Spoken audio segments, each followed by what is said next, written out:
Lagi po namin paalala, alalay lang sa pagmamaneho, lalo na kung masama ang panahon. Sa Alabang Viaduct kahapon, 34 na tao nasaktan matapos bumangga sa railing at tumagilid ang bus na kanilang sinasakyan dahil sa dulas ng daan. May news to go sa Ivan Mayrina. Kakakit lamang ng Alabang Viaduct ng jackliner bus ito nang makuna ng CCTV ng Skyway. Gumewang ito pakaliwa, bunsod ng basang kalsada dahil sa walang tigil na ulat. Kasunod nito ay sumalpok ang bus sa railing ng viaduct bago kumabila ng direksyon at halos tumawid pa ng Center Island bago bumagsak ng patagili. Nagtigilan ang mga kasunod na sasakyan. Habang isa-isang naglalabasan ng 60 sakay ng bus ang siya namang paglabas ang makapal na usok na halos bumalot sa bahaging yun ng Alabang Viaduct, dahilan para mag-atrasa ng mga sasakyan. Ang basang kalsada ang itinurong dahilan ng driver sa aksidente. Pag-apa ko po ng po yun, slide po pa kanan. Mabilis ka daw? Hindi, dahan lang po yun. Hindi po. Ano takbo mo? Mga 60 lang po yun. O pagkapreno mo, umislide, tapos anong mga susunod na nangyari? Tapos kabi-kabi ko po yung manibela ko pa kaliwa. Tapos umaliwa po ulit kami.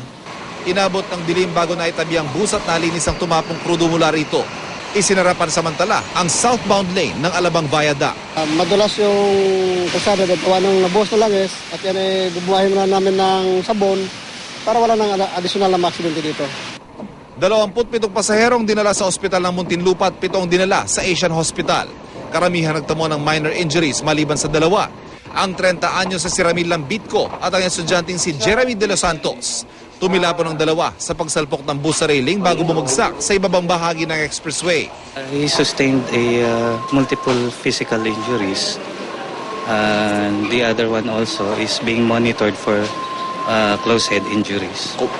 Conscious ba sila pareho? Conscious naman pero a bit drowsy, which is something to look out for.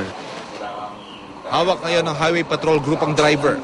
Nangako naman daw ang pamunuan ng jackliner na sasagutin ang lahat ng gastusin ng mga nasaktan sa aksidente. Harap siya sa kasong resulting reckless imprudence resulting to multiple injury ngayon. So detain muna siya ngayon unless inaantayin natin yung mga complainant na nasa hospital ngayon. Humihingi po ng tawad sa nila. Hindi ko din naman po kagustuhan yung nangyaring ganito aksidente.